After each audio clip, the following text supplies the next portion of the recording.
Hi hello welcome to our channel. ఈ రోజు మనము 3 రకాల పప్పు దినుసులతో పప్పు ఎలా తయారు చేయాలో చూద్దాం. ఇందులో మనము పచ్చి టమోటా వాడుతున్నామండి. ఈ రోజు మొదటగా మనము రోజు వాడే కందిపప్పు 1 గ్లాస్ తీసుకుందాము. అలాగే పెసరపప్పు 1/2 గ్లాస్ తీసుకుందాము. దీంతో పాటు ఎర్ర కందిపప్పు కూడా వాడదామండి.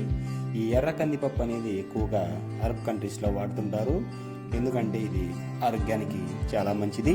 తర్వాత ఈ 3 పప్పుల్ని బాగా కడిగి ఒక 5 నిమిషాల పాటు నానబెట్టుకుందామండి. ఇలా నానబెడితే పప్పు తొందరగా ఉడుకుతుంది. అలాగే మనము ఈ పప్పులోకి ఆకుకూర తీసుకున్నాము. నేనైతే పాలకూర తీసుకున్నాను. అలాగే ఒక 7-8 పచ్చిమిర్చి తీసుకుందామండి. ఈ తీసుకున్న తర్వాత ముందుగా చెప్పినట్లుగా పచ్చి టమాటా మరియు ఎర్రగా మాగిన టమాటాలు తీసుకుందామండి. తర్వాత ఇందులో మనకు పులుపుకు సరిపడినంత కొంచెం చింతపండు తీసుకుందాం. అలాగే పసుపు కూడా వేసుకుందాం, మనం మామూలుగా వేసుకునే పప్పులాగానే. ఈ మిశ్రమాన్ని కుక్కర్లో ఉడికించి పక్కన పెట్టుకుందామండి. ఈ ఉడికే లోపల మనము పోపు దినుసులు రెడీ చేసుకుందాము.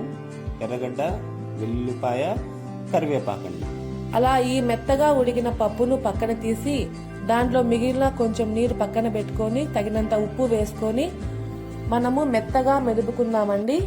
ఆకుకూర ఉంటుంది కాబట్టి కొంచెం జాగ్రత్తగా మెత్తగా మెదుపుకుంటే పిల్లలకు కంటికి గాని ఆరోగ్యానికి చాలా మంచిదండి ఇది. ఇప్పుడు మనము పప్పుకు పోపు రెడీ చేసుకుందాము.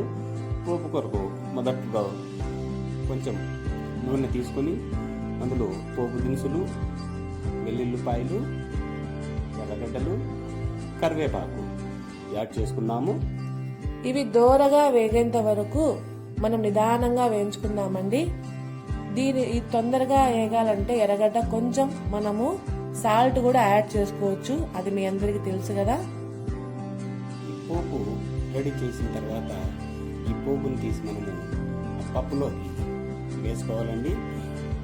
అంతే అండి, రుచికరమైన వేడి వేడి పప్పు రెడీ. ఈ చిన్ని వీడియో మీకు నచ్చినట్లయితే సబ్స్క్రైబ్. Thank you.